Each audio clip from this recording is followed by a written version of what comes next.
furaha na matumaini mapya katika jina la Yesu Kristo. Baba, pokea heshima na utukufu. Wote tuseme amen. Amen. Vuka ngambo na mafanikio. Tumevuka mwaka 2026, si ndio? Tumetoka 2025, tumeingia mwaka 2026. Mungu ni mwaminifu, ametupa uzima, ametupa afya, ametupa kibali, na sasa tunamshangilia Bwana. Leo ni Jumapili ya kwanza. Haleluya! Haleluya! Kuvuka maana yake tumetoka kwenye nafasi moja kwenda nafasi nyingine, au kutoka mahali fulani kwenda mahali fulani. Bwana Yesu asifiwe. Pamoja na kuziona siku ni zile zile, mwanga ni ule ule, jua ni lile lile, lakini huu ni mwaka mwingine. Inategemeana wewe umejiandaje, saikolojia yako umeiweka wapi, na unategemea nini. Bwana Yesu asifiwe. Lakini pia ili kuamini kwamba huu ni mwaka mpya, ni lazima uwe na mipango ambayo umejipanga kwamba yale ambayo nilishindwa mwaka 2025 na kwenda kufanikiwa 2026. Na sisi kwa sababu ni watakatifu Bwana, sisi ni watoto wa Mungu, ndio maana tuko mahali hapa. Bwana Yesu asifiwe. Tuko kwenye darasa, tuko kwenye mchakato, na Bwana anasema ahadi zake ni kweli na amina. Bwana Yesu asifiwe. Sasa basi, kama sisi watoto wa Mungu, ni lazima tutembee kwenye kusudi la Mungu. Kuiona siku kama ya leo, hii ni neema. Kuna watu walikufa tarehe 31 saa 7 au saa 6 kasoro dakika moja, lakini mimi na wewe muda huo tulikuwa tumepumzika na malaika wa Bwana walikuwa wametuzunguka na tukavuka salama. Amina. Kwa hiyo hii ni neema, ni nafasi ya pekee kati ya mimi na wewe. Lakini tujiulize swali dogo. Hivi pamoja na changamoto zote na mambo yote tuliyopitia 2025, tumefanya nini kwa Mungu mpaka ametuvusha tukiwa salama? Kama sio neema yake, kama sio upendo wake, kama sio huruma yake iliyotufanya mimi na wewe leo tuwepo mahali hapa, kwa nini mimi na wewe tusimshangilie Bwana? Kwa nini mimi na wewe tusiseme Bwana asante? Kwa nini mimi na wewe tusiseme hatustahili, ila wewe Mungu unastahili sifa za mioyo yetu? Haleluya. Haleluya. Basi naomba tuingie kwenye somo moja kwa moja. Kanuni za kutembea nazo mwaka 2026. Jambo la kwanza, kwa sababu tunauanza mwaka, tunatakiwa tuwe na faragha na Mungu. Tenga muda wa faragha na Mungu. Nikwambie mtumishi wa Mungu, nikwambie wewe mtakatifu wa Mungu, bila kutenga muda na Mungu wako ili aweze kukupa njia sahihi, akupe mawazo sahihi, yani hiyo mipango yote uliopanga, hizo biashara zako zote ulizowekeza, pasipo kuwepo na sauti ya Mungu, yamkini kuna watu walio waharibifu wataingia ndani yake. Ukitenga muda na Mungu, Mungu atasema na wewe. Mungu atakuondolea watu wasio sahihi, atakupa connection iliyo sahihi. Kama ni biashara, ukafanye wapi? Tatizo, tumefika mahali tunaweka mipango yetu, alafu tunaamini elimu tulizo nazo, mawazo tunayo, marafiki tulionao, nikwambie ni kweli, lakini pasipo kuwa na faragha na Mungu, ninakwambia kuna mahali utapoteza. Bwana Yesu asifiwe. Kuna mahali utapoteza.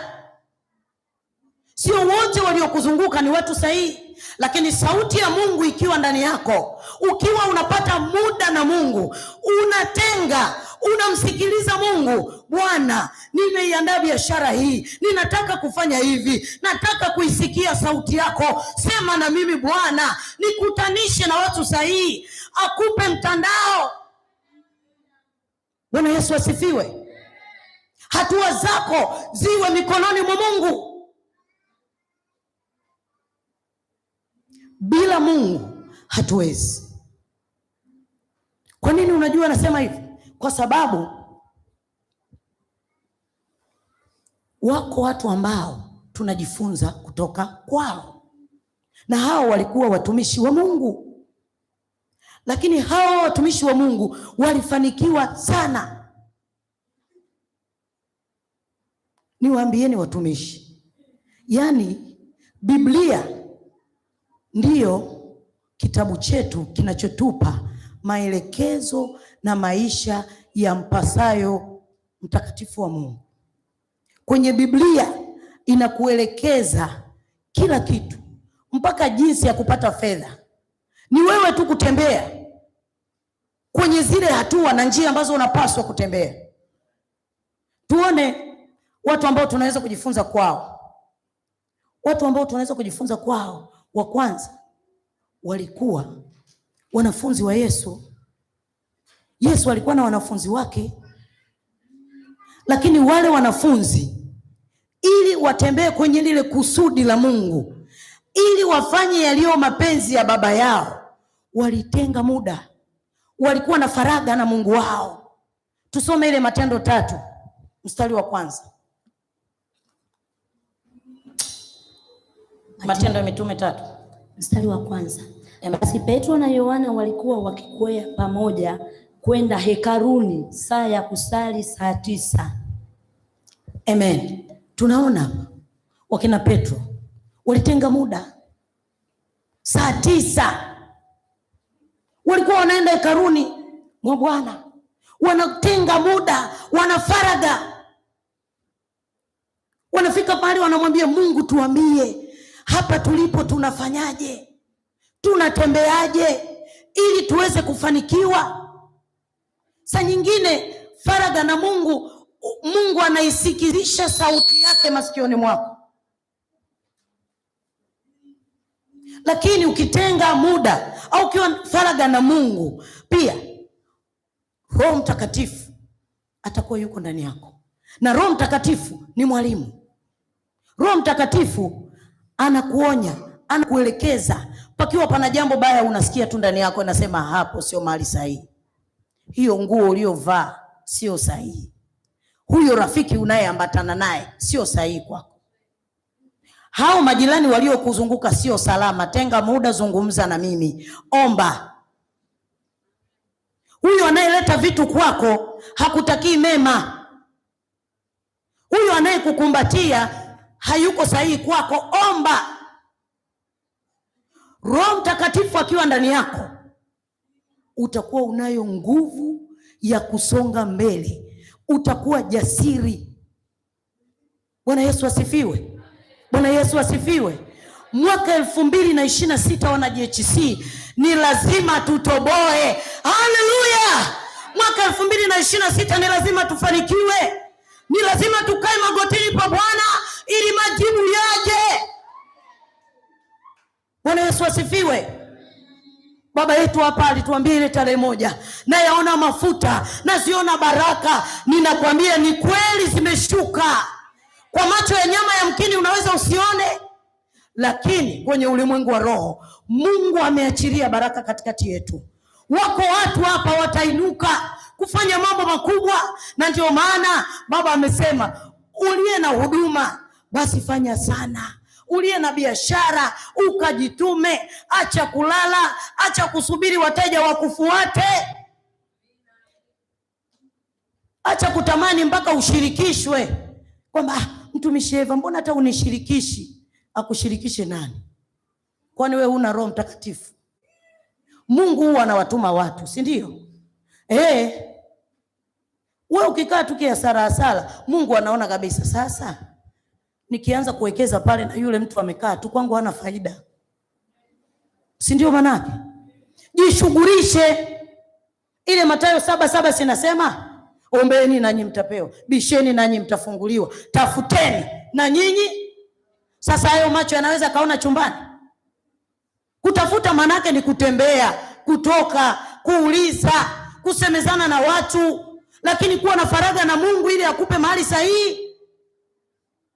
Ulimwengu wa leo umeharibika. Bwana Yesu asifiwe. Tenga muda na Bwana. Shiriki ibada. Acha kuleta mapuuza kwenye ibada. Acha kuona kwamba hiyo ni ya watu fulani. Acha kuona kwamba wale wanaoenda kila siku ni kwa sababu hawana shughuli na Mungu. Sio kweli. Bwana Yesu asifiwe. Yaani mimi mwenyewe hapa nilipo, yaani niko busy, lakini hata nikipata nusu saa niko imani mwa Bwana. Nipate dakika 2 niko imani mwa Bwana. Hata kama ni kwa hasara yangu, hata kama nimechoka, hata kama naona sasa nilikuwa natakiwa niende nyumbani kwangu, lakini kwa sababu ni muda wa kwenda imani mwa Bwana, niko imani mwa Bwana. Mwaka 2025 tujae nyumbani mwa Bwana. Bwana Yesu asifiwe. Watu wakaone kweli hao watu wameokoka na wanampenda Mungu, wanashughulika na mambo ya Mungu.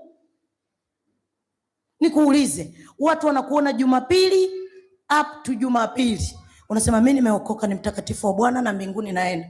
Anasema tu si Mkatoliki mwenzetu. Maana wenzetu wa Katoliki hadi wana charismatic, sijui wana vitu gani. Shughulika na mambo ya Mungu ili Mungu ashughulike na wewe. Kuja ibadani ni sehemu ya wewe kushughulika mbele za Bwana. Na wewe ambaye unashughulika na mambo ya Bwana, usikate tamaa. Eza bidii hata kama uoni, lakini Mungu amekuandalia kitu chema. Kama sio kwako, basi kwa watoto wako. Kama kwa watoto wako, basi kwenye familia yako, kwenye kizazi chako. Mungu atashughulika na wewe. Bwana atakupigania na hao adui watanyamaza kimya. Bwana Yesu asifiwe. Bwana Yesu asifiwe. Ukitenga muda ukakaa na Mungu, ni lazima ujazwe Roho Mtakatifu. Ni lazima unende, kwa sababu muda Mungu kinywa chako kinashughulika na mambo ya Mungu. Mungu anaona hiki ni chombo changu, anaachilia vipawa, anaachilia karama. Tunakuwa hapa hatusukumani, maana watu wamejaa Roho Mtakatifu, watu wenye nguvu za rohoni. Kuwa na nguvu za rohoni sio kuwa fundi. Unaujua ufundi? Yaani mambo fulani unajifunza. Yaani hapa mimi namwangalia Damu Aseba anavyoongea Mama Aseba hapa vile anavyofanya alafu na mimi naiga. Yaani yeye kuna mahali anashughulika, Mungu anamtengeneza kuwa yule Lucy Mwaseba original ndani yake. Na wewe kubali hivyo ulivyo, ili Roho Mtakatifu akijiachilia ndani yako, vipawa na kalama vitaingia ndani yako, na wewe utakuwa yule ambaye Mungu amekukusudia mwaka 2026. Haleluya, haleluya, haleluya, amen. Acha kuzubazuba nyumbani mwa Bwana. Acha kujiona mgeni nyumbani mwa Bwana. Acha kujiona ni yule yule kila siku. Umeokoka mwaka wa kwanza, mwaka wa 10, ni yule yule, unaingia unatoka, unaingia unatoka. Ukilizwa unasema unafikiri mimi vinastahili hivi? Ni vya Mama Simu hivi. Nikuulize, kanisa hili ni la mtu? Kanisa hili ni la mtu? Ndio maana Baba anasema kila anayeingia mahali hapa yeye ni muhusika katika kanisa hili, ili mradi tu wewe kaa kwenye nafasi yako. Bwana Yesu asifiwe. Bwana Yesu asifiwe. Lakini pamoja na kujifunza kwa kupitia wanafunzi, lakini tunamuona pia Yesu mwenyewe alikuwa na faraga na Mungu wake. Pamoja yeye ni Mungu, lakini ili kutuonyesha sisi kwamba ninyi kama watumishi wake mnatakiwa kuishi maisha gani. Tusome Luka 12. Luka 6 mstari 12. Luka 6:12.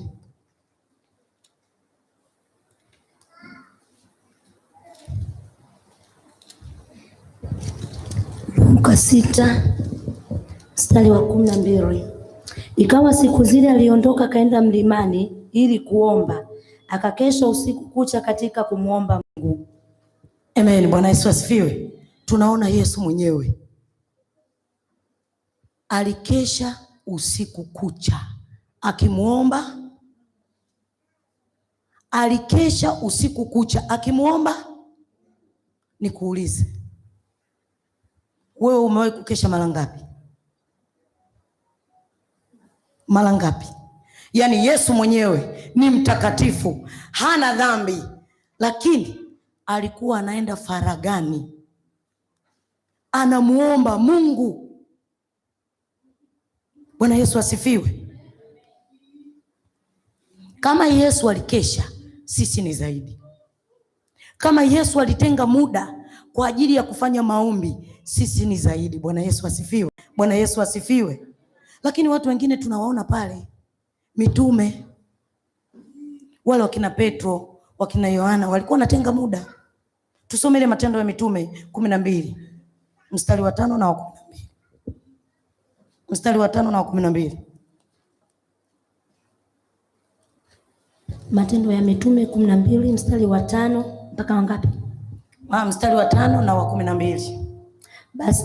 Basi Petro akalindwa gerezani, nalo kanisa likamwomba Mungu kwa juhudi kwa ajili yake. Amen. Tunaona hapa Petro alikuwa amekamatwa, amewekwa gerezani, lakini kanisa lilimuomba Mungu na Petro akatoka gerezani. Kanisa ni mimi na wewe.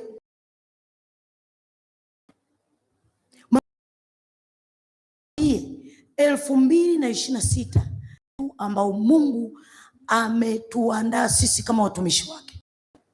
Ndani ya kanisa kutakuwa na moto wa ajabu kama kweli tutakaa na kutafuta uso wa Mungu. Kama kweli kama kanisa tutakaa kwa umoja, tukisema jamani, leo kuna maombi, kila mmoja yuko mahali hapa. Tukisema kuna mfungo, kila mmoja yuko mahali hapa amefunga, na kuambia Mungu hata nyamaza na atafanya mambo makubwa ndani ya kanisa lake. Bwana Yesu asifiwe. Bwana Yesu asifiwe.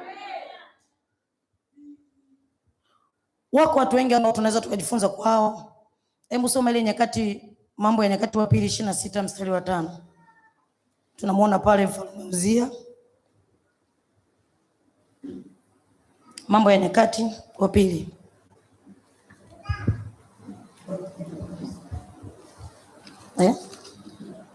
26 mstari wa 5.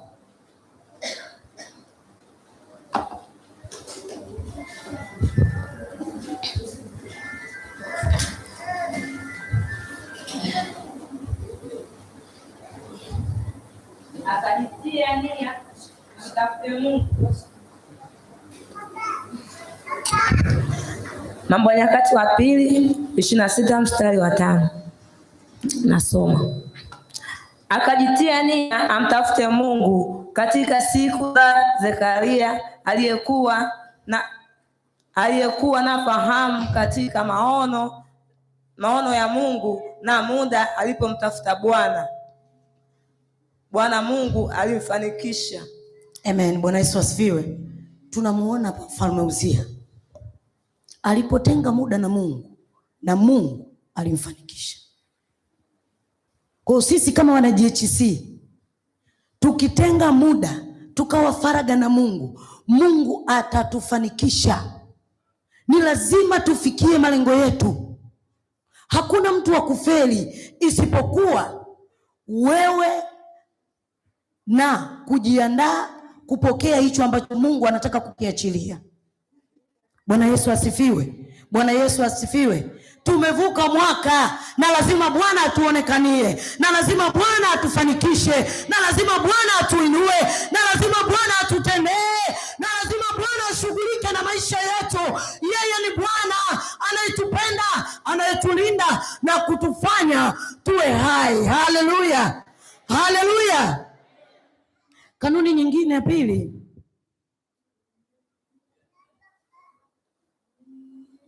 ile ya kwanza nimesema uwe faraga na Mungu, lakini hii ya pili, tenga muda wa kusoma neno la Mungu. Neno la Mungu ndiyo njia, kweli na uzima. Neno la Mungu linatupa mwanga. Neno la Mungu linatutia ujasiri. Neno la Mungu linatuponda. Neno la Mungu linatuelekeza. Neno la Mungu linatuongoza sisi. Bwana Yesu asifiwe. Bwana Yesu asifiwe. Tenga muda wa kusoma neno la Mungu. Bila kulijua neno la Mungu, kuna vitu utafanya ambavyo si sahihi kwako, na ndio vitakuwa ni sehemu ya wewe kuangamia. Shetani anatumia mahali padogo sana kwenye maisha ya mwanadamu. Kwa hiyo usiamini tu kwamba mimi niko hapa kanisani, kwa hiyo naamini shetani haniwezi. Shetani si halali. Yeye anasubiri tu. Yaani hapa penyewe tuko hapa kanisani hapa tuna neno kwa lugha tunafanya nini, lakini yuko around hapa. Si tunajua ile habari ya Ayubu. Shetani alienda kule akamwambia Mungu, akamwambia nilikuwa nazunguka huko namwangalia mtakatifu wangu. Akasema ni kwa sababu unamlinda. Toa mkono wako uone. Lakini kwa sababu Mungu alikuwa anamuamini Ayubu, akamwambia fanya yote lakini usiguse roho yake. Kwa hiyo kumbe kuna mambo yanaweza yakatokea, wewe yasikukatishe tamaa. Mungu yamkini ameruhusu, lakini anakuamini. Lakini pasipo kulijua neno huwezi kusimama. Unaweza ukafika mahali ukasema Mungu ameniacha. Sio kweli. Mungu hawezi kukuacha. Amekuokoa kwa neema. Amekuleta hapa kwa kusudi. Wewe ni mtumishi wake. Soma neno la Mungu. Tusome ile Yoshua 1 mstari wa 8. Yoshua 1.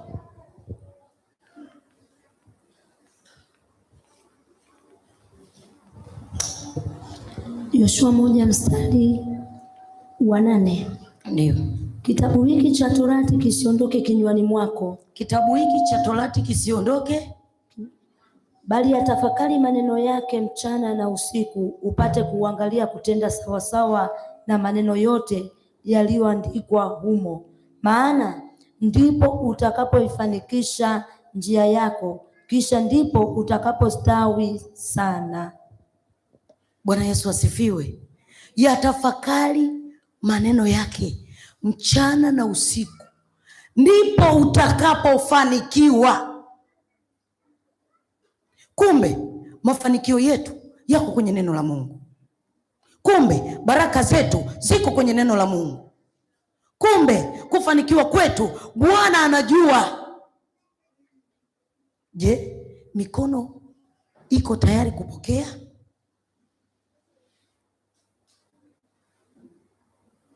Je, hiyo baraka uliopewa unaweza kuisimamia kwa kupitia neno la Mungu? Je, hayo mafanikio ulionayo unaweza kusimama?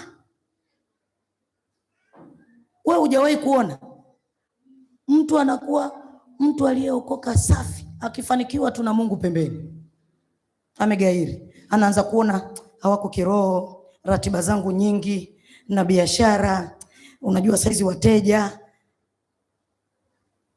Wewe tayari Torati haiko kinywani mwako. Hujamjua huyo Mungu ambaye amekufanikisha.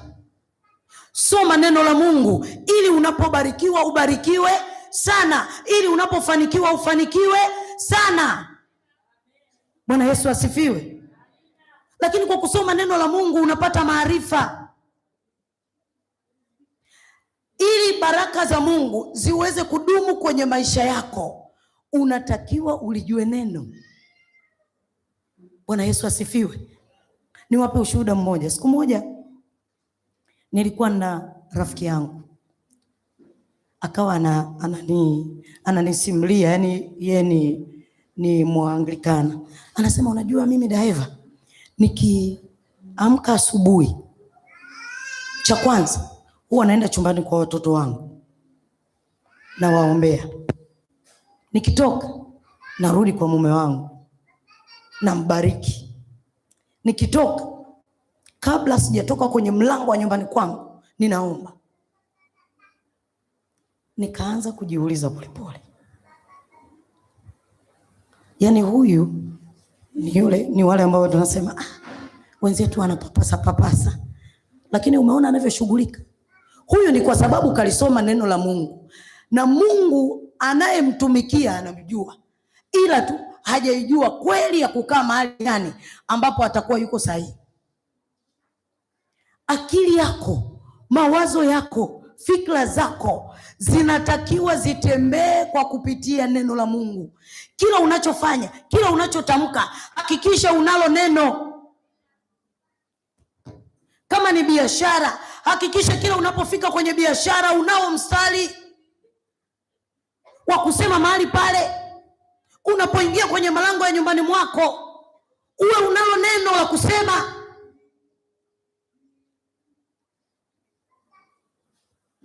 Mungu anaposema nitabariki kizazi mpaka kizazi, kuna watu walishughulika, ndio maana Mungu akaziachilia baraka. Nikuulize, wewe unashughulika na mangapi? Bwana Yesu asifiwe. Bwana Yesu asifiwe. Tamani kusoma neno la Mungu. Mwaka huu ukawe ni mwaka wako wa kushika mithali ya Biblia. Kabla hujalala basi hata soma sura 2. Siku kabla haijaisha umesoma hata sura 2. Unapoamka basi pata hata mstari mmoja wa kutamka. Hata ile Zaburi ya 23, Bwana ndiye mchungaji wangu, sitapungukiwa na kitu. Yaani vyote havitapungua, maana Bwana ndiye mchungaji wako. Yanapopita magumu unakumbuka tu, katika bonde la uvuli wa mauti sitaogopa mabaya, kwa kuwa Bwana yuko pamoja nami. Huoni kama unapata ujasiri tayari? Kwa hiyo hata kama jambo ni gumu, tayari ndani yako iko nguvu ambayo inakusaidia wewe kusimama kwa upya. Ukiumwa tu, ukilala kitandani, unasema kwa kupigwa kwako mimi nimepona, sio mgonjwa tena. Unapata ujasiri, unatoka. Yawepo maneno ya kukutia nguvu, yawepo maneno ya kukusababisha wewe usimame upya, yawepo maneno ya kusababishia wewe kila siku yako iwe mpya. Acha kulia, acha kunung'unika. Ukilijua neno la Mungu, hata kujieleza sana hakutakuwepo. Yaani kutafuta msaada wa watu wakusaidie, kwa sababu liko neno ndani yako. Ukipita kwenye kipindi kigumu, unasema fedha na dhahabu ni mali ya Bwana, na mimi ni mtumishi wake. Bwana, ninahitaji unipe fedha, ninahitaji kuzipata. Nitazipata wapi? Nahitaji useme na mimi, niunganishe na watu sahihi. Bwana Yesu asifiwe. Bwana Yesu asifiwe. Mungu wetu ni Mungu mwaminifu sana. Neno la Mungu linasema ametuchora kwenye kitanga cha mikono. Hebu jiulize, yani kitanga cha mikono yake. Sisi tu hapa wana JHC, yani sisi tu hapa tulio wachache. Sasa je, dunia nzima? Je, ulimwengu mzima? Yani uone ni jinsi gani Mungu alivyo mkuu sana, anavyokujua wewe kuliko unavyojijua. Anasema nalikujua tangu ungali tumboni mwa mama yako. Yamkini kuna watu humu ni mawaziri, ila kwa sababu unashangaa nafasi yako anachukua mtu mwingine, haujajua, haujui usimame wapi, useme nini. Ujasiri wako utaupata wapi? Inua macho yako kwa Bwana. Neno la Mungu likae kwa wingi ndani yako. Bwana Yesu asifiwe. Utajiri wako unatakiwa uwe mkubwa. Hauwezi kuwa mkubwa kwa sababu kumbuka, wakati wewe umefungua duka, unasema Yesu ni Bwana, mwenzako ameshaenda kuchinja mbuzi zake 5, ana ng'ombe wake wa kafara amewaweka pale, alafu maduka yenu yako hapa na hapo. Sasa tuone ulimwengu wa giza na ulimwengu wa kiroho, upi una nguvu? Kwa hiyo wewe ukikaa kiasara hapa ufiki popote. Unatakiwa uwe na maneno yenye nguvu, yenye kumpindua shetani. Popote ulipo watu wajue hapa yuko mtakatifu wa Bwana, aliyejaa neno, aliyejaa nguvu za Roho Mtakatifu, mwenye kuenenda sawasawa na mapenzi ya Mungu. Neno la Mungu likikaa ndani yako kwa wingi, hata kuongea kwako, hata maisha yako. Mtu akikuona tu anajua wewe ni wa tofauti. Yaani mimi kule chuoni niliko sijawahi kujitambulisha, lakini kila ninakopitaga wanasemaga mama mchungaji. Nikawauliza siku moja, nani amesema mimi mama mchungaji? Wakaniambia hivi, yaani afande, jinsi unavyovaa tu wewe ni mama mchungaji, hata kama hujai kutuambia. Yaani ninavyovaa tu. Anasema, afu afande Sameja darasani kwangu, afande Sameja, kwani wewe unakulaga saa ngapi? Nikasema kwa nini? Anasema, mbona tukuonagi Messi? Nikasema mimi nao muda wangu wa kula. Sema yaani walokole bwana, hamkawi kula neno la Mungu. Nasema umejuaje? Mimi nakula neno la Mungu. Ni kwa sababu wanaona mimi sishughuliki na maisha yao vile ambavyo wanatamani kuniona. Yaani mbona afande Sameja, yani kama hatukuelewi, yani umri wako unaonekana msichana. Namwambia mimi ni mtu mzima. Umri wangu kwa dunia sasa hivi mimi tayari naelekea utu uzima. Sio mtoto kama wao wanavyoniona. Lakini ni kwa sababu Mungu amefanya nini? Amenitengeneza. Na ninajitahidi kulinda kinywa changu kusema lolote isipokuwa pale Bwana tu anaponiruhusu kusema. Bwana Yesu asifiwe. Bwana Yesu asifiwe. Ndivyo ambavyo na wewe unatakiwa uishi. Ukisema neno lako moja, kila mmoja anaona aliyesema hapa sio mtu wa kawaida. Niwape kaushuhuda kadogo. Siku moja tulikuwa tumefoleni Master Parade Jumatatu. RSM akasema hivi, yule Sameja wa Kifaransa aje hapa. Watu wote wakaanza kujiuliza, Sameja wa Kifaransa tena? Kwa sababu kumbuke mimi ni mwanafunzi. Yuko Sameja mwenye kozi. Sameja akaenda akasema yupo yule dada mwenye sauti ya utiisho yule. Sasa watu wote wakaanza kujiuliza, yani sauti ya utiisho. Akasema yani huyu matoni huyu ukimpa maelekezo kwanza, ngoja hebu muamlishe kidogo. Nilivyoamlisha sio umeona, yani huyu ni mwanajeshi. Sijawahi hata kupigisha kwa sauti yangu ameisikia wapi? Yani ujisi gani Mungu mahali popote ulipo? Mungu wewe amekuweka kama nembo, kama icon. Kuna watu wanakutazama, kuna watu wanakusoma, na kuna watu wanatamani kuwa kama wewe. Lakini jiulize, uko kwenye position gani? Unaishi maisha gani ili watu wakutamani wewe, ili wakuone wewe ni lulu, waone wakija kwako kuna neno la uzima? Bwana Yesu asifiwe. Ninazo shuhuda nyingi lakini naomba tuendelee. Jambo la tatu, naomba tusome ile Malaki 3 mstari wa 7 mpaka wa 9. Pale tutajifunza lile jambo lingine ambalo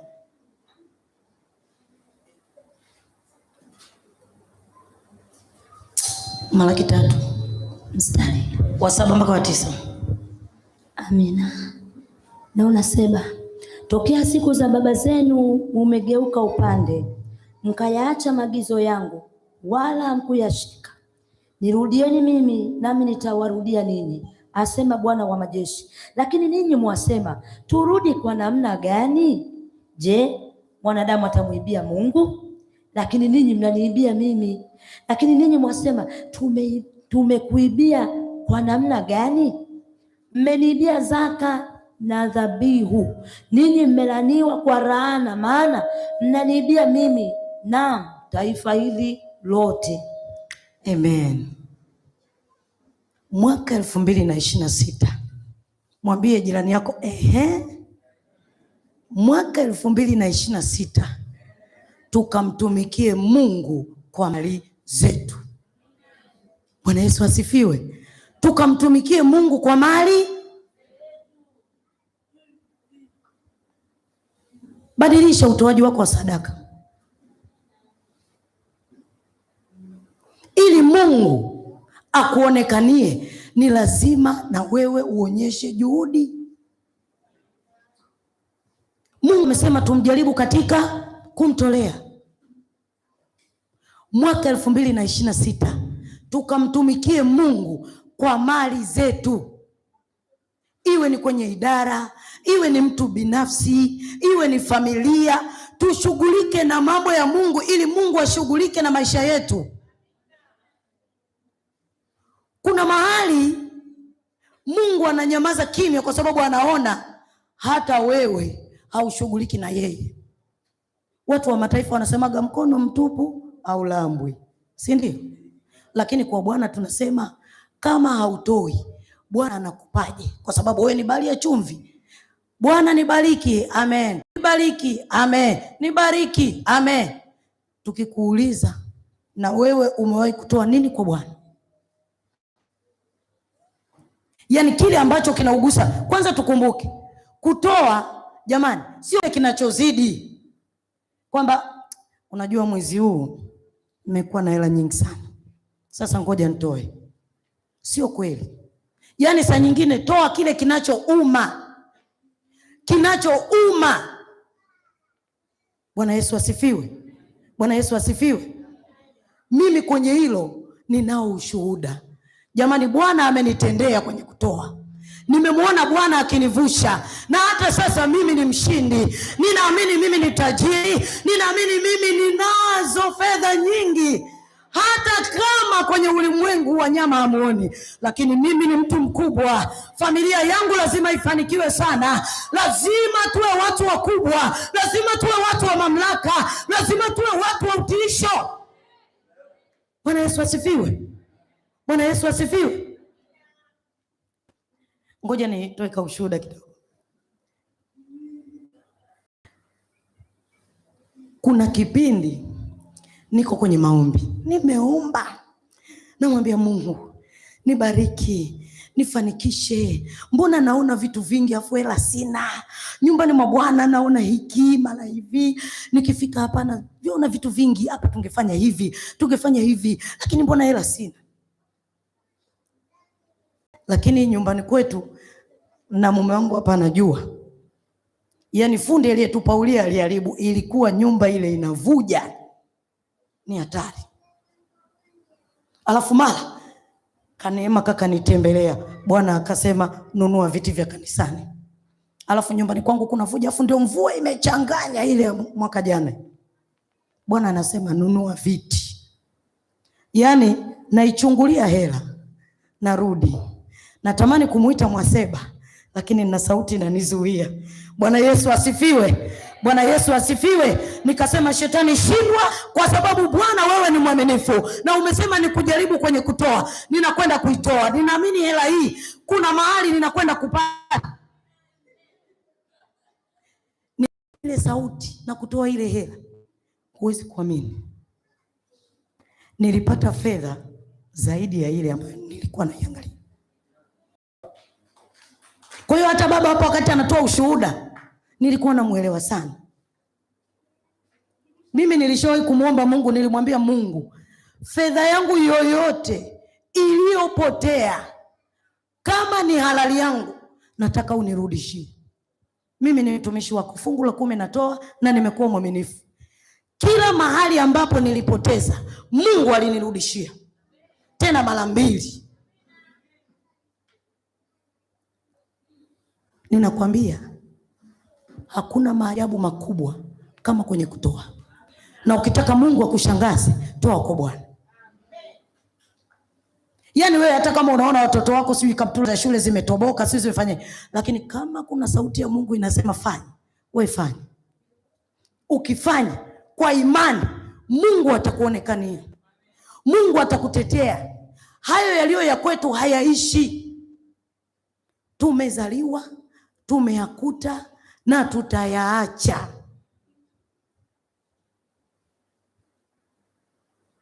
Ukisumbukia ya dunia hii yatakutesa sana. Ni afadhali ukasumbuka na ya Mungu, ili Mungu akuonekanie kwenye maisha yako. Hata kama leo watakuona wewe ni maskini sana, hata kama leo watakuona hauna vikubwa, lakini nakwambia mbingu imebeba baraka zako. Mbingu imebeba baraka zako. Kama sio wewe, watoto wako watainuka. Kama sio watoto wako, wajukuu zako. Maana Mungu huvipatiliza kizazi hadi kizazi. Inasema Biblia mpaka kizazi cha 4.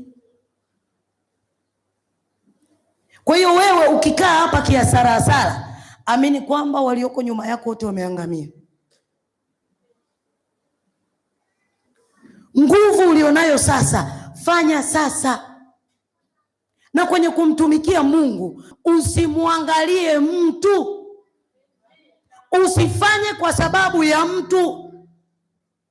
Usifanye kwa sababu fulani kafanya. Fanya kwa kadri unavyoweza kwenye nafasi yako. Mimi nakwambia, nyumbani mwa Bwana humu, yani mbona nafasi itakuwa itoshi? Unajua watu wanaamini kwenye kutoa, basi nikuja tu hapa kutoa milioni 10, milioni 20, mimi nitatoa 700,000. Sio kweli. Sio kweli. Kile nilichonacho mimi nikikitoa kwa moyo wa kupenda, fungu langu la 10 nikitoa kwa uaminifu, lazima Mungu anionekanie. Lazima Mungu anibariki. Ni lazima Mungu anifanikishe. Toa fungu la 10 kwa uaminifu. Acha kumuibia Mungu. Acha kugaloba Mungu. Yani kuto kutoa fungu la 10, wewe ni mwizi kama mwizi mwingine tu. Kama shemeji yangu Kika hapa alivyokuwa anasema, unampiga Mungu loba la mbao yenye misumari. Toa fungu la 10. Toa sadaka ya dhabihu. Usikubali kuingia nyumbani mwa Bwana kiasara tu. Hatufanyi hapa kama sehemu ya fashion au maigizo, kwamba unajua kule wakiniona sijainuka inawezekana nikawa mtenda dhambi. Sio kweli. Toa kilicho kinono. Toa kile ambacho unaona hiki nikikitoa Bwana anakwenda kunibariki. Mwaka 2026 tunatamani kanisa hili tukalie viti, wanasema wenyewe vya kizungu, plastiki. Sasa tupumzike. Tumeshadondoka sana, si ndio? Tukalie viti vyenye hela, vyenye kueleweka. Watu wakiingia humu tuone watu tulioko humu tuna akili. Mwaka 2026 tujenge hata hivi, mtu akiingia hapa aliyesoma akituona tumekaa na maspika yani, anaona wote tuloka humu, inawezekana madishi yetu ni mabovu. Anasema mbona kama humu store ni kanisa la Bwana? Lakini kumbe kuna mtu mmoja tu angenunua mifuko yake 3 ya simenti, pangeinuliwa hata kijengo pale, tungehifadhi vitu. Si ndio? Inahitaji mamilioni hiyo. Inahitaji muujiza. Inahitaji kubandikwa mikono.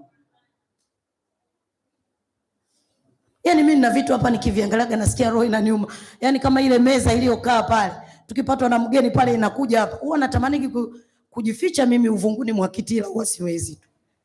Meza nzuri hamna. Meza ina shilingi ngapi jamani? Bomba lile square pipe lile la shilingi 14,000 tu, na ule ubao juu. Full stop. Haitumii hata 40,000. Inahitaji tu mtu mwenye macho ya rohoni akaona tu kwamba hii kitu nahitaji kutengeneza. Ninamtukuza Bwana kwa sababu naona kuna watu wameanza kuonaona. Si unaona viti vya hela hivi? Wewe unaonaje huko watu wakikaa kama hivi? Yani ukiingia tu lazima ujihisi upako yani. Ujione kwamba yani hata kama upako hamna, unasikia tu unabubujika, maana mahali ulikokaa. Bwana Yesu asifiwe. Mwaka 2026 hatutakiwi kuishi store. Tunatakiwa tuishi kigorofa. Yani tuwe ni watu wengine. Kanisa hili tulipofika, tunatakiwa sasa hivi tungekuwa hata tuna kantini. Watu wakitoka hapa ibadani wanakaa mahali, watu wana viti na meza, wanakunywa juisi pale wametulia. Sasa Mama Simule ndo anaandazi sasa liko kwenye mfuko wa lambo la Mama Tusa. Yani mtu akitokea tu anahisi mzee wa kanisa kama akili zake haziko sawa sawa huyo.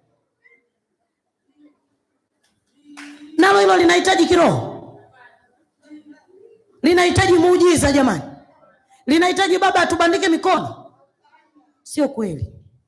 Mwaka 2026 tukatumike sisi na mali zetu. Mwenye kutumia nguvu na atumie nguvu, mwenye mawazo na atoe mawazo, mwenye aliyefundi na afanye ufundi wake. Kanisa la Bwana linatakiwa lipendeze. Mimi ninamtukuza Bwana, hata huyu anayependezesha madhabahu kila siku tunakuta tu imependeza. Yaani kuna watu wanaona. Na wewe mwambie Mungu, nipe macho ya rohoni, nataka nikutumikie. Jamani, mwaka 2026 tubadilike. Mimi kama kiongozi wa mama, hakunaga jambo linalonikera kama la kupangiana zamu. Yaani katibu amekaa hapa anasoma ratiba ya usafi. Nyumba ya Bwana haipangiwi ratiba, bali watu wanapishana kuteka baraka. Watu wanaingia tu, huyu ameingia saa 3, huyu ameingia saa 4, huyu anaomba, huyu anadeki, huyu amefuta vioo. Sio wote tumeajiriwa humu. Wangapi wameajiriwa wanaotoka saa 9 za usiku kama mimi? Wangapi wanaenda kazini? Wote hapa tumejiajiri wenyewe, kwamba tu naamua ndani ya wiki na aliandaa risala langu limoja kwenda nyumbani mwa Bwana kufanya kitu, ili Mungu anikumbuke, ili Mungu anifungulie milango ya baraka. Jamani, kufunguliwa milango ya baraka hakuhitaji nguvu, ila kunahitaji kukaa rohoni ili kuisikia sauti ya Mungu. Bwana Yesu asifiwe. Jitahidi kidogo kujiweka mahali ambapo unashughulika na mambo ya Mungu. Yaani wewe usikubali leo hii ni Januari tarehe ngapi? Tarehe 4 mpaka inafika Disemba hujawahi hata kudeki, hujawahi kufuta kiti, hujawahi kupanda ua, hujawahi kuokota matakataka. Yaani hela una, hata muda na una. Basi Mungu achukue hicho kiloo chako ukapumzike. Mbona vingine unafanya? Mbona ukiitwa kwenye dili hapa, ukiona tu simu ya Mwaseba unaanza kunena kwa lugha? Haleluya, dili hilo limekubali. Saa nyingine huwa unasikiliza simu ya Mungu. Bwana Yesu asifiwe. Huwa unasikiliza simu ya sio unasubiri za watu tu. Bwana Yesu asifiwe.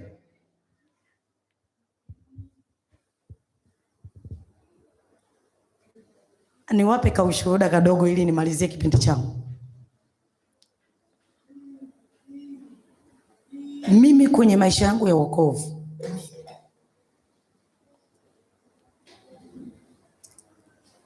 nimewahi kumwambia Baba, nilipoanza tu kuokoka nilikuwa na ulokole wangu wa kifafa.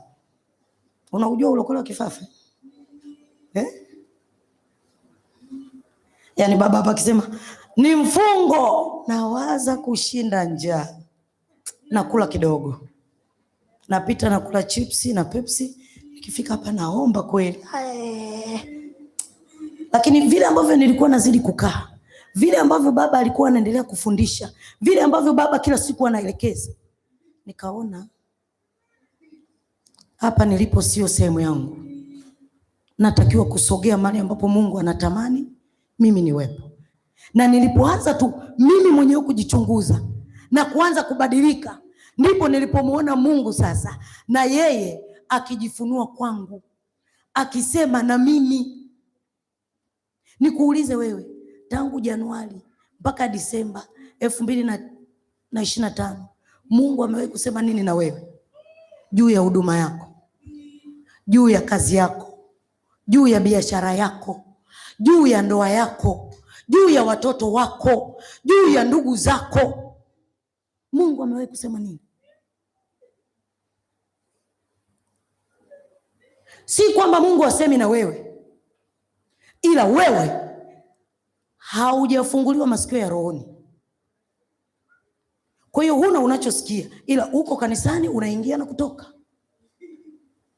Ndio maana leo nikasema ili tuweze kuishi kwenye maisha ya mwaka 2025, hakikisha unapata faraga na Mungu, unalisoma neno la Mungu, unatumika kwa mali zako. Lakini pia tunyenyekee na kuwasikiliza wazazi wetu wa kiroho. Niwaambieni, hapa tulipo Ni kweli wengine baba zetu na mama zetu wapo, lakini Mungu ametupa baba na mama sahihi. Hawa wamebeba baraka zetu, hawa wanayo maelekezo, hawa ndio wanaochonga sisi kesho yetu. Mimi leo nisingeweza kushiriki wala kusema chochote, lakini kila siku baba anatufundisha na sisi anatuelekeza. Jifunze kusikiliza maneno ya kutoka kwa mtumishi wa Mungu, na unapoambiwa jambo usijiulize mara mbili, nenda katafakari. Kwa nini? Yaani kwa nini mimi? Kwa nini mimi? 2026 pata muda wa kutafakari, pata muda wa kuona Mungu anataka nini. Kama unaona wewe hauwezi, nenda kwa baba au mama, nielekeze, mbona mimi niko hivi? Na jamani, Mungu ametupa wazazi walio sahihi. Ukienda kusema jambo lako mbele ya baba, mnamalizana wewe na baba, labda wewe ukaliseme sehemu nyingine, lakini baba ukimweleza jambo lako, mama ukimweleza jambo lako, atakusaidia, atakushauri na atakufanya wewe uwe mtu sahihi. Mwaka 2025 tukapate mabadiliko, ili mafanikio yetu yakaonekane mwilini na rohoni, tukakuwe kiroho. Bwana Yesu asifiwe. Bwana Yesu asifiwe. Nipende kukwambia leo, Mungu atuwezeshe, Mungu atusaidie. Liko jambo ambalo Mungu ameliandaa kwako, liko jambo ambalo Mungu anatamani kulifanya kwako. Ni wewe tu kuwa tayari. Fungua moyo wako ili Mungu akuhudumie. Fungua moyo wako ili Bwana akafanye jambo jipya kwenye maisha yako. Naomba tusimame.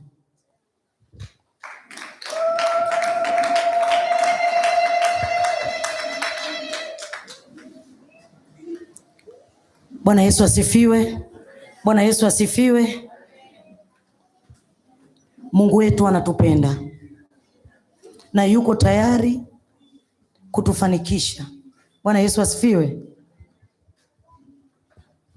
Kama ambavyo Mungu ametuahidi, natamani tukaombe kwa pamoja. Mwambie tu kile ambacho Mungu unatamani akutendee mwaka huu. Mwambie tu kile ambacho Mungu unatamani akufanikishe. Mungu wetu sio kiziwi, bali anasikia. Atakutendea, atakuwezesha.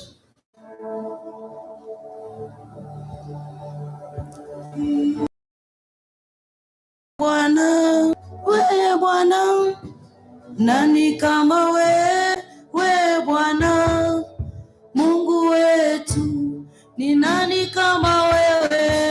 Nani kama wewe? Anayeweza kututetea, anayeweza kutusaidia, anayeweza kufanya tuwe tayari kutumika ndani ya Mungu.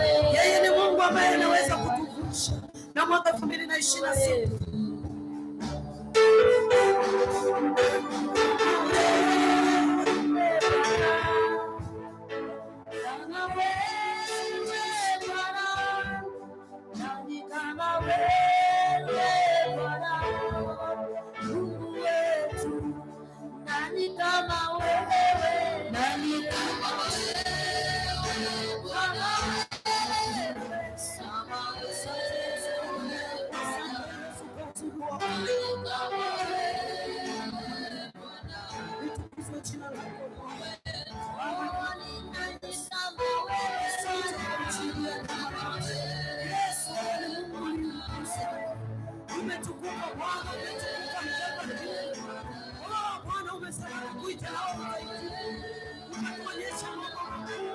Watoto wako hapa Bwana, tunakuinua na kukutukuza. Wewe ni mwema na ni mwema.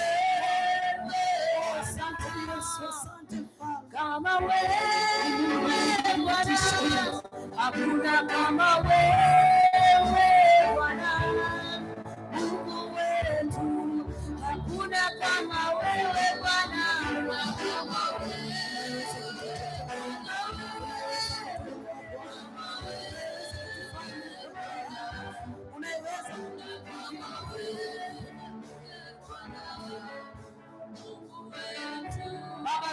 kwa ajili ya neema yako. Wewe ni Mungu uliye mwaminifu Bwana. Asante kwa ajili ya neema hii ambayo Bwana umeiachilia kwetu. Umetuvusha Bwana, umetuwezesha kuona mwaka 2026. Achilia neema yako Bwana, achilia uwezesho wako, achilia nguvu yako Bwana. Tunahitaji Yesu kukuona wewe ukitutetea na kutuvusha Bwana, hata mahali ambapo tulikata tamaa, wewe Bwana ukatuishe, wewe Bwana ukatuinue, wewe Bwana ukatutengenezee njia. Baba, tunahitaji kukuona wewe Baba, tunahitaji kuisikia sauti yako Baba, tunahitaji kutembea kwenye neema yako Baba. Kama kanisa lako tunasema hakuna kama wewe, hakuna wezaye ila wewe tu Bwana, hakuna wezaye ila wewe tu Mtakatifu, hakuna wezaye kututetea ila ni wewe Mungu wetu Baba. Asante kwa ajili ya neema hii Baba, asante kwa ajili ya neema hii Baba, asante kwa ajili ya neema hii. Umetukuka Bwana, umetukuka Jehova, umetukuka Mtakatifu, umetukuka Ebeneza. Pigia Bwana makofi, shangilia Bwana, yeye ni mwaminifu. Mwambie tu maneno ya shukrani. Ndiye Bwana anayetuwezesha na kutupigania. Sisi ni ushindi, na zaidi ya yote tutashinda, kwa sababu yeye ndiye mfalme wa wafalme, ni Mungu mwenye kutenda na kutufanikisha, katika jina la Yesu Kristo.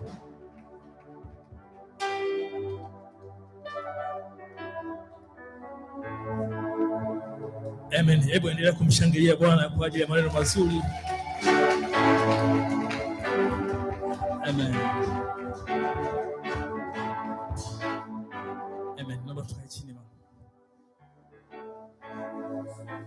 Tunashukuru kwa ajili ya baba, kwa sababu ya watumishi wengine wanaosimama madhabahuni hapa kutufundisha ama kutuhubiri. Amen.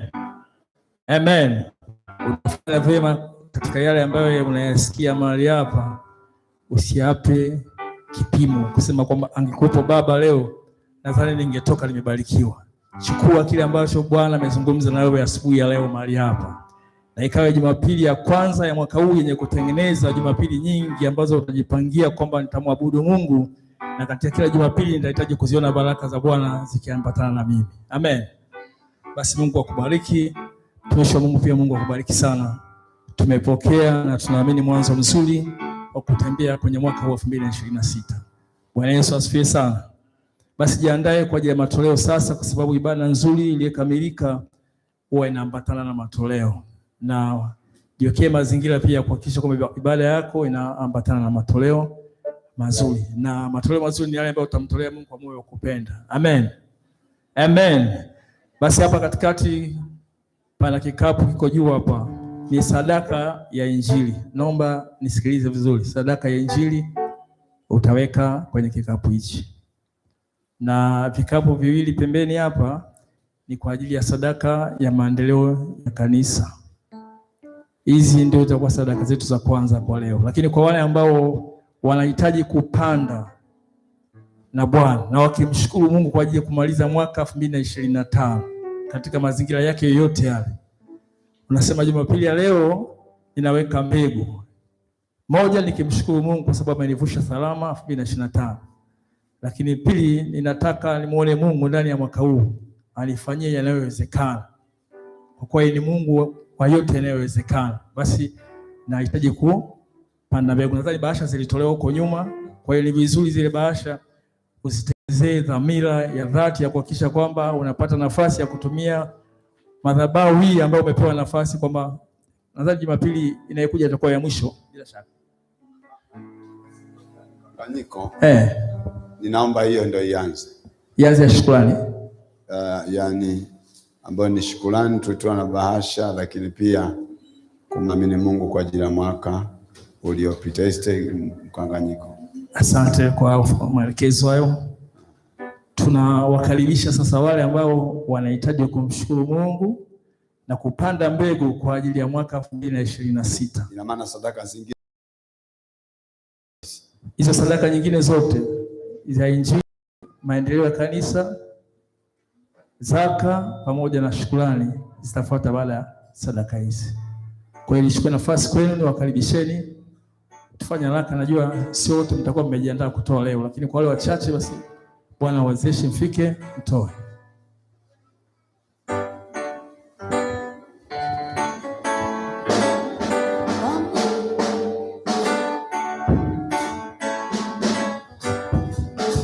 Tulisema kama mtu ajiandaa, usiwe na shida, hata Jumapili ijayo utafanya.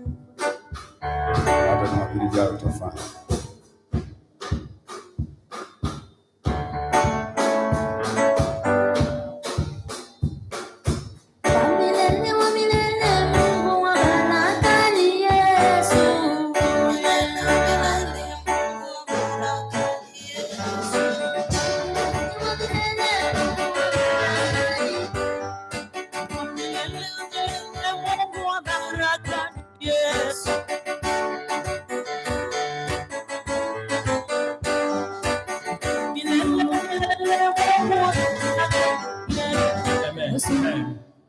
Basi karibu baba. Jamani, Bwana asifiwe. Niliagiza, narudia, kwa sababu ni swala linalofanya mara moja kwa mwaka. Nisema kwa sio na pressure nalo, kama ukujiandaa utaandaa juma lijalo, sawa? Mtu asijisikie vibaya kwamba na tuombe. Bwana Yesu, nanyenyekea kwako wewe. Wewe ni mkuu sana. Hatima yetu imebebwa mikononi mwako. Tumevuka kufikia leo hii tarehe 4. Hatuna sifa kwetu binafsi. Ina neema yako, rehema zako zimekuwa juu yetu. Ndio maana ukatuvusha, ukatuwezesha kwenye miradi mbalimbali na kazi ambazo Bwana umetupa kutufanya. Na sadaka hizi zimeletwa Bwana kwa ajili ya kukuamini wewe kwamba ndiye uliyetufanikisha 2025 na ndiyo tutakwenda na wewe kwa 2026. Sadaka hii ni kushukuru, lakini pia ni kuonesha imani yetu kwamba Mungu utakuwa pamoja nasi tuendako. Kwani imeandikwa, ni heri yule anayesadiki kabla hajaona ulinena haya. Lakini pia umesema pandacho mtu ndio anachovuna. Katika ulimwengu wa roho tunatamka kupandwa kwa mbegu hizi. Tunaukataa umasikini, tunaukataa uhitaji. Tunakuamini kwa ajili ya mafanikio,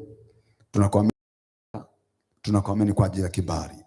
Kwa sadaka hizi Mungu, haya yote tunayotamka yakatimie juu ya watoto wako ambao biashara wanachechemea sana, lakini wanazitoa kwa sababu wanakuamini wewe.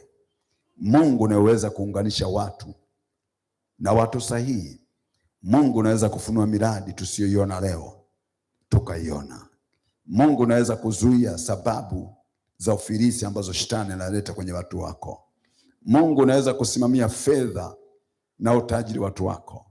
Bwana kawabarikie, kawafanyie kwa sadaka hizi, wafanyie 2026 kwa ya neema ya baraka, kama ambavyo tulikusikia siku ya tarehe 1 mahali hapa, kwa jina la Yesu Kristo. Asante.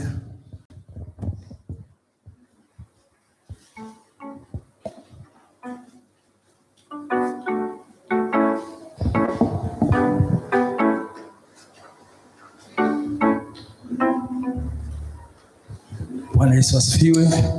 Amen. Basi wakati nimesimama kwa mara kwanza hapa, nilikuwa na jambo na neno nilisema, lakini nikajikuta nimelisahau. Lakini baba, wakati niliendelea kuomba hapa, nikakumbushwa niseme. Amen.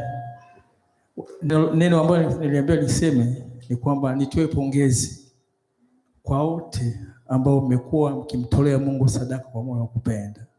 Kanisa kuna mambo yamefanikiwa kwa mwaka uliopita, na tunamwamini Mungu mwaka huu kwa utoaji huo kwa moyo wa kupenda kuna mambo yataenda kufanikiwa. Kwa hiyo jitie moyo katika kumtolea Mungu sadaka yako. Mungu anaikumbuka, na bila shaka ziko baraka ambazo Mungu ameziandaa. Madhabahu hii inasubiria shuhuda zako kuja kusema. Endelea kumtolea Mungu, usichoke. Mtolee Mungu kwa sababu mafanikio ya kanisa letu la GHC inategemea sadaka yako. Bwana akakubariki kwa utoaji tena mzuri ambao utaenda kutoa sasa. Hii ni sadaka ya Injili, na juma lijalo tarehe 6 tunaanza mkutano hapa. Kwa hiyo sadaka hii ikawe msingi wa kufanya mkutano ule na mikutano mingi ambayo itafuata mwaka huu kwenda kuwa yenye mafanikio na roho za watu wengi zikaokolewe kupitia sadaka kwa Injili. Na vikapu hivi viwili ni kwa ajili ya sadaka ya maendeleo ya kanisa ambayo bado tunahitaji sana tuhakikishe kwamba wakati fulani tunamlipa mlinzi posho na tunalipa bili ya maji na pia tunalipa gharama ama kusafisha mazingira ya maeneo yetu ya madhabahu. Kwa hiyo karibuni kwa ajili ya kumtolea Mungu matoleo haya. Baada ya matoleo haya tutamtolea mafungu ya 10 na sadaka yetu ya mwisho itakuwa ni sadaka ya shukrani. Asanteni, karibuni, naomba tusimame sasa kwa ajili ya kwenda kutoa matoleo. Wataanza wachungaji, wazee wa kanisa. Tukiwa tumesimama kolamu kule itaanza na kolamu hii itafuata. Nadhani tutatumia mipenyo hii, hizi kolamu nyingine zitaunga kwa mwelekeo wa sisi kwa tumetangulia. Naomba tusimame tafadhali. Katikati yetu kama kuna mtu ana sadaka haiko kwenye bahasha, tafadhali nyosha mkono wa shemasi ya kupe bahasha. Sadaka zetu tunaweka kwenye bahasha, tunakuja kuzitoa kulingana na namna ambavyo nimesema hapo. Naomba tusimame sasa kwa ajili ya kwenda kumtolea Mungu matoleo. Praise, karibuni.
Naomba tuombe.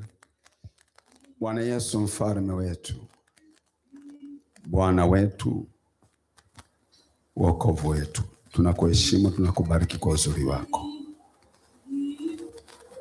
Mungu uliyeumba mbingu na nchi, ulituweka duniani kwa kusudi lako na ukatuwekea majira ya masaa 24, majira ya majuma, ya mwezi, ya miaka, hata majira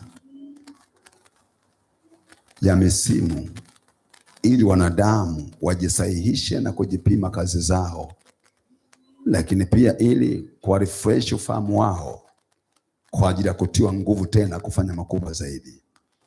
Kwa jina la Yesu Kristo Bwana, leo hii naleta sadaka za watoto wako, Ni Jumapili ya kwanza ya mwaka 2026. Tunakuamini Mungu kwa baraka za mwaka huu. Bwana, nakuhitaji Mungu wa maarifa.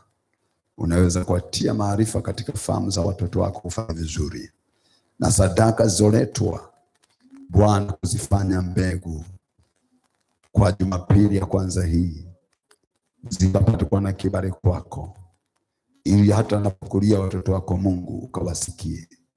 Baba, ninakusihi laana zipate kuwa mbali nao, bali baraka zako Mungu ziambatane pamoja nao siku zote kwa jina la Yesu. Wabarikie nyumbani kwao, wabarikiwe kazini, wabarikiwe njiani, wabarikiwe uzao wao.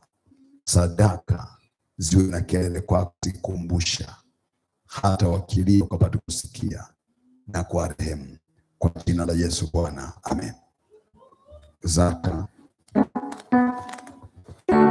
wa milele Mungu wa baraka ni Yesu Bwana.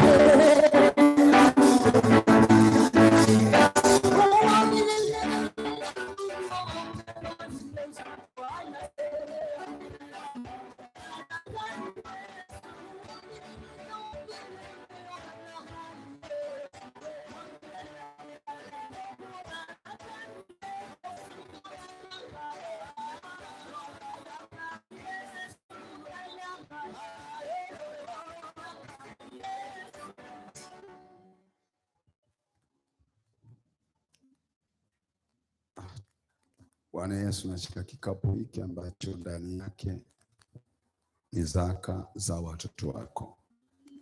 Kuzileta kwao hapa Bwana ni jinsi anavyokuamini wewe, pamoja na elimu alizonazo, pamoja na kazi alizonazo, pamoja na miradi aliyonayo. Wamejua Mungu ndiye msaada wao, Mungu ndiye sababu ya kuinuliwa kwao. Nao kwa kutii maneno yako wamezileta zaka mbele za uso wako. Nami kwa nafasi nilipewa Bwana naziwasilisha kwako, zipate kuwa na thamani na kibali kwako Mungu mkuu. Wabariki watoto wako Baba. Ninaomba kwa zaka hizi, zuia uharibifu juu ya afya zao, zuia uharibifu juu ya miradi yao, zuia uharibifu wa familia zao ambao huwa wanazilenga kuleta ufilisi kwenye familia zao. Wewe Bwana kawabarikia kazini kwao, kabariki miradi yao, kabariki ajira zao, na vipate kulindwa katika jina la Yesu Kristo Mwokozi, amen. Okay, ni wakati wa sadaka za shukrani.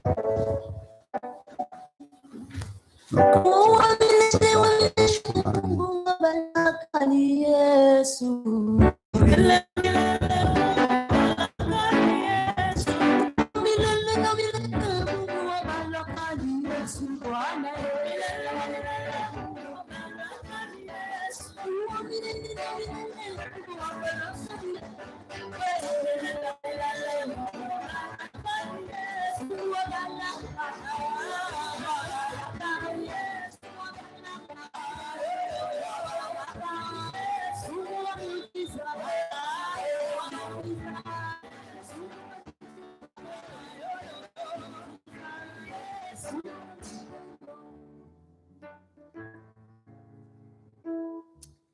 Bwana Yesu, umenena katika maneno yako, tukushukuru kwa sababu ya vile Mungu anafanya kwenye maisha yetu. Tukushukuru kwa sababu ya vile wewe ulivyo. Bwana, naomba pokea sadaka za shukrani kama andiko nenavyo na kuzibariki kwa jina la Yesu, amen.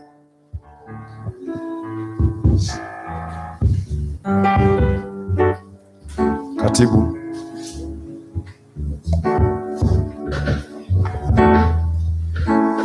Bwana Yesu apewe sifa.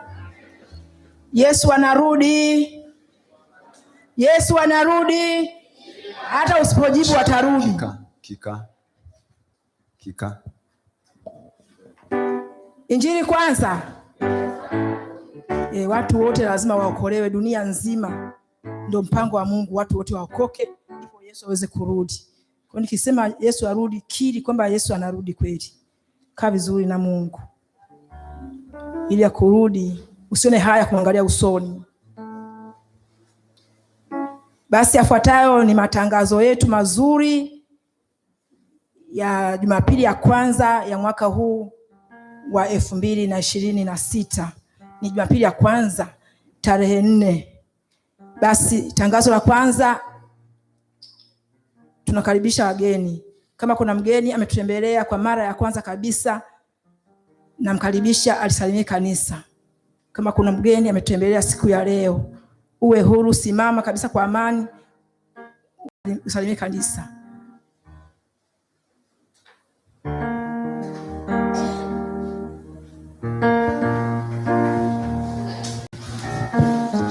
Amina. Bwana Yesu asifiwe. Amina.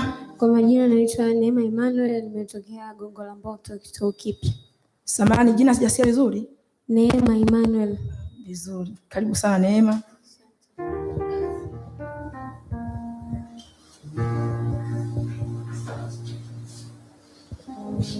Bwana Yesu asifiwe. Amina. Kwa jina naitwa Zekaria Paulo. Mimi ni mkazi wa maeneo haya, lakini natokea kanisa la Emmaus HTPC kwa mchungaji Bishop Liberatus Mondela. Amen. Amen. Yes, ila kwa sababu maeneo haya nipo kwa muda, kwa hiyo tutakuwa pamoja. Karibu sana. Basi kanisa, kama kawaida yetu, hebu tupashe, tuwakaribisha wageni wetu wazuri. Pasha, pasha, pasha. 1, 2, 3. Karibuni wageni, tunawapenda. Wageni wetu, baada ya ibada mtakaa pale, mwende mkamsalimie mchungaji kwa niaba ya kanisa. Tenda kumsalimia mchungaji Dr. Mapamba kwa niaba ya kanisa zima. Tangazo la pili, mchungaji anaomba kuonana na wafuatao kwa muda mfupi. Ikiwa huyo mtu hayupo, basi mke wake yupo, amuone mchungaji kwa niaba ya mume wake. Wafuatao nitawasoma. Kuna Emmanuel Peter Chinguku, Beras, Mr. and Mrs. Simle, Nyondo, Karata, Kika, Mwagule, Nandonde, Mchiwa, Moses Siame, Mange, Rimo, Miksoni, Mchiwa na Majolo. Watu hawa mchungaji ameomba muone kwa muda mfupi tu. Namba 3, mkutano wa Injili utaanza tarehe 6 mpaka 11 mwezi wa kwanza 2026. Eneo ni eneo la Madafu. Waumini wote tunaomba kushiriki. Tunaomba kushiriki waumini wote kwa uaminifu kabisa. Hiyo sio kazi ya mtu mmoja. Kazi ya kuvuna roho sio ya mtu mmoja, na kuna faida kuvuna watu. Namba 4, kamati ya uinjilisti mtakaa kikao